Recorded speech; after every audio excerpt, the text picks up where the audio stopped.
Bismillahirrahmanirrahim. Assalamualaikum and a very good day to all. So today we're going to continue on with example number 5. So for example number 5, the learning outcome that being discussed in this question is actually 2.1c, D and E. Basically the same learning outcome that you have been covering for example number 4. Okay, so let's get into the question. A train pulls out of a station and accelerates steadily for 20 seconds until its velocity reaches 8 meters per second. It then travels at a constant velocity for 100 seconds and then it decelerates steadily to rest in a further time of 30 seconds. Okay, so to understand the situation better, like always, I've prepared to you the illustration on what's going on in this question. Okay, so here we have the train initially at rest, meaning that the u or velocity is equals to 0 at time t equals to 0, initial time. Then 20 seconds later, it accelerates from 0 meter per second to 8 meter per second. Alright, then after reaches 8 meter per second, it continues its journey with the constant velocity for 100 seconds. Okay, after 100 seconds later, what happened is our train start to decelerate and eventually stop. So it took about 30 seconds to reach velocity of 0 from 8 meter per second. So 30 seconds to stop. Okay, so that's basically what's happening in our question. Alright, so for the very first part of the question, it asked us, for part A, to sketch a velocity against time graph for the journey. Velocity against time graph for the journey. Okay, so for a velocity against time graph, I've prepared to you the axis of velocity against time, where the y-axis stands for velocity in meter per second and time in second for the x-axis. Okay, so reading from the situation just now, when time equals to 0, we know that our train is initially at rest, meaning that the velocity is also 0. So we'll be starting our graph from the origin. And then 20 seconds later, it accelerates and reaches the velocity of 8 meters per second. So for here, we will obtain the very first line, the very first gradient. Okay. Oops. Alright. So for the next part of the journey, it continue its journey with the constant velocity of 8 meters per second for another 100 seconds. So 20 seconds plus 100, it became 120 seconds. Later, it's still maintaining its velocity of 8 meters per second. Okay. Then it starts decelerating and eventually stop. So from 8 meters per second, eventually it will stop and reaches the 0 meter per second velocity. So we will have that point there, and then we will have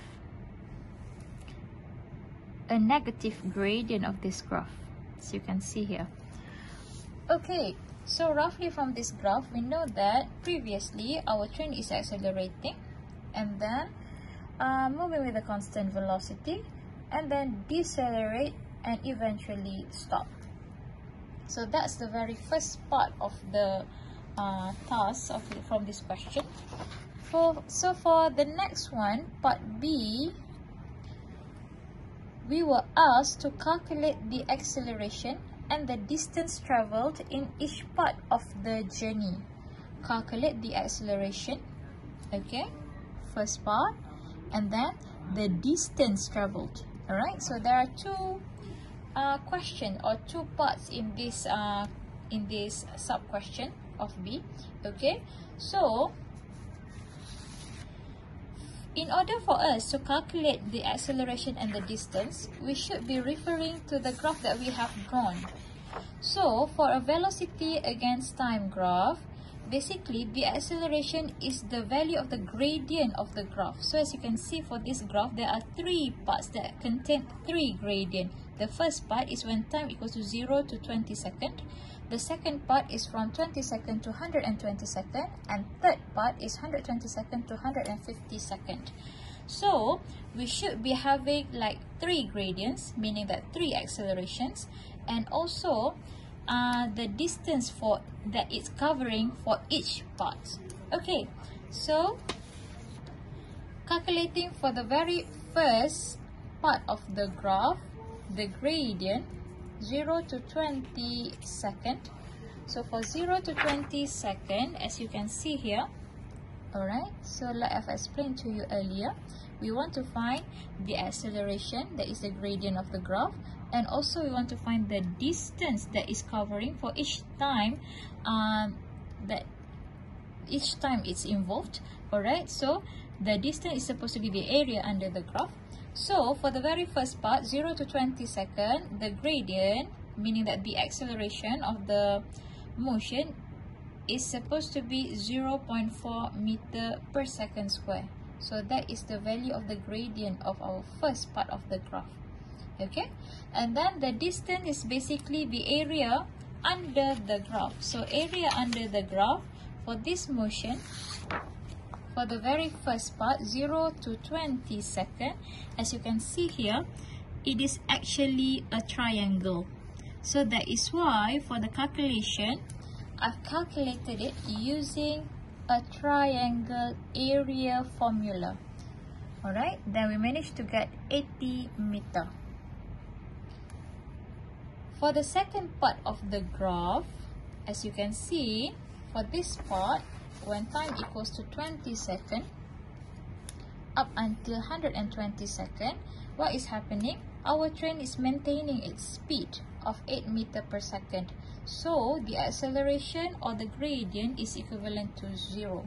But the distance covered is the area under the graph for this part here. And then the area under the graph, as you can see here, it is actually a triangle. So that is why for the calculation of area under the graph, it is actually for rectangle area. Okay, so as for acceleration for that part, for 20 to 120 seconds is equivalent to 0. And then the distance covered is 800 meter. That is the rectangle area under the graph. Last part of the graph, as you can see, we're supposed to have a negative gradient. Why? Because our train is actually decelerating, meaning that it is slowing down. And as for the distance covered, it is still the same thing, that is the area under the graph, and as you can see, it is a triangle also. So you want to be calculating for the first part, that is the acceleration, i.e. the gradient of the graph. So you will be getting a negative figure, showing that our train is actually decelerating. And then for the distance covered, it is actually a triangle area, and you will find it as 120 meter. So that's the second part.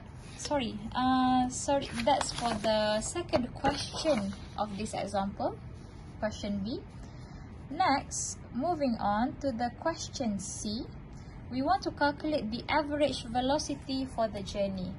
Like always, I've told you, if we want to calculate something like average velocity, instantaneous velocity and all, you ought to know what is the definition. As for this one, is the average velocity. What is the definition for your average velocity? from your module, you can refer to page 15. The average velocity is the rate of change of displacement. Rate of change of displacement. So,